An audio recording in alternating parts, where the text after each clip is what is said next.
মহারাষ্ট্র বিশ্ববিদ্যালয় মহাবিদ্যালয়ের জন্মজয়ন্তী সেজন্য এটা প্রথম এই বছরের জন্য আর অন্যান্য জায়গা না বেড়ায় তো তোমার এটা না প্রথম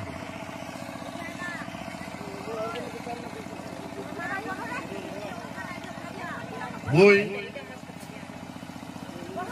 এই গুজরাট কেসব গুজরাট যা দেখল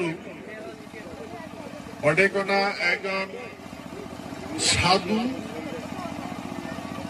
মানুষ, যে সাধু মানুষ কিন্তু পণ্ডিত মানুষ, দক্ষিণ ভারতের একজন মানুষ।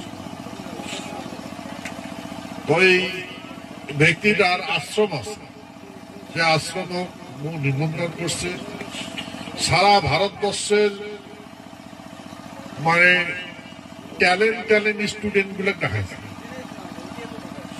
আর ওটা গোটা আমার মিলিটারি, বিএসএফ আরো কয়েকটা ডিপার্টমেন্ট দেখল, ওটে উমার অ্যামিনেশন নিয়ে আসছে, কামান আনছে,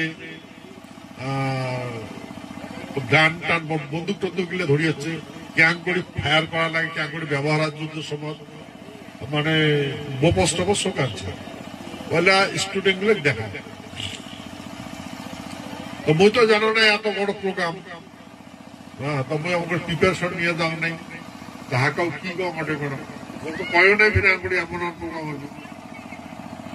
হ্যাঁ মুই ওটা কোটা গেছিল আর মুখ এই জন্য ডাকাইছে, ওটা কোটা মন্থন শিবির মানে আলাপ আলোচনা করবে সাধুকে। তো আমরা এতদূর রাস্তা ভোর 4টার সময় উঠিয়ে রওনা করছি, আর গন্তব্যস্থানে পৌঁছেছি বিকাল 4টা 2:30টার সময়। পেটের ভোগ তথাপি আর অল্প জলটল খায়া মঞ্চ গেল, দেখলো 16,000-এরও বেশি স্টুডেন্ট মঞ্চ ভর্তি। দেখছেন কোথায় প্রোগ্রামটা? দেখেন না?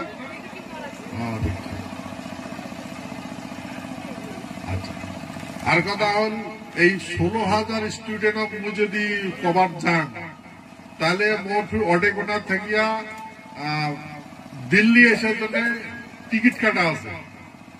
মুই যদি আলোচনা বেশি করো তাহলে মোড়ে লস।